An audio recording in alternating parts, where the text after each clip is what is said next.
Ayan, magandang araw, magandang gabi kung nasaan ka man ngayon, chef. Mayroon akong sasagutin na isang tanong. Based on my experience, sagot ko ano.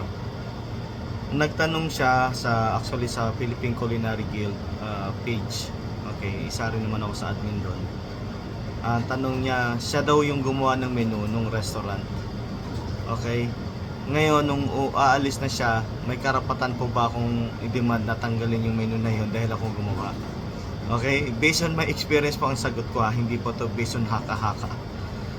Sa lahat po ng napasukan ko restaurant, iba-ibang restaurant na, marami na po akong binuksan na ako ang gumawa ng menu. May menu akong ginawa, may mga recipe akong interviewed, okay? Meron pa nga ako napasukan, lahat ng recipe, sa akin lahat yun. Ako gumawa ng recipe, tinrain ko lahat ng mga staff. Ngayon, after 3 o 4 months, nag-resign ako, iniwan ko rin yung lahat ng menu itinuro ko dun. Okay, pumalit sa akin African. Yung staff ko mismo na African ang gustong pumalit. Okay, wala pong gano'n na pag ikaw ang gumawa, i-demand mo sa may-ari o sa restaurant na sa'yo yun. Okay, hindi mo na ano po yun kasi andun na po yun. Okay, ang gawin mo na lang, pag may nalipatan ka, nasa sa'yo na kung gusto mo maglabas ulit doon. Kasi normal po yan, especially sa mga head chef, sa mga in charge sa kusina, sa mga taga-kusina o kusinero ka man, normal po na nagbibigay po tayo ng mga menu. Kaya nga minsan pag nag-a-apply tayo, may trial tayo. Okay, gagawa tayo ng menu. Tapos ipapaputest natin sa HR o kung kanino man. Pag nagustuhan nila, ma-hire ka. So, pag gusto niya ilabas mo yun, ilalabas mo rin yun. Ganun po yun.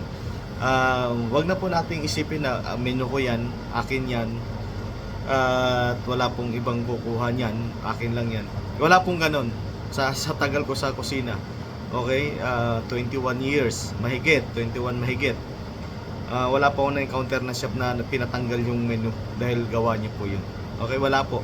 Kahit sa Pilipinas, wala pong ganun. Alright, sana malinaw po sa atin. Unless consultant po kayo na kayo ang bayaran kayo. Although, pag binayaran na kayo, kanila na rin yun, no? Kasi nag-work na rin ako sa consultancy company. May mga recipe kaming nilabas at binigay dun sa ibang restaurant, binayaran. Ngayon, pag nag-demand yung restaurant na hindi pa rin nakukuha yung tamang timpla, tamang lasa, nagpapadala po ang company namin ng chef o pinapadala yung isa sa mga staff namin o kami o ako mismo na i-train ulit yon. Okay? Ganun po ang pagiging consultant.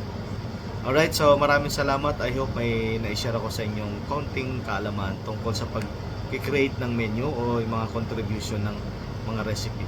Maraming salamat, Chef Francis po muli.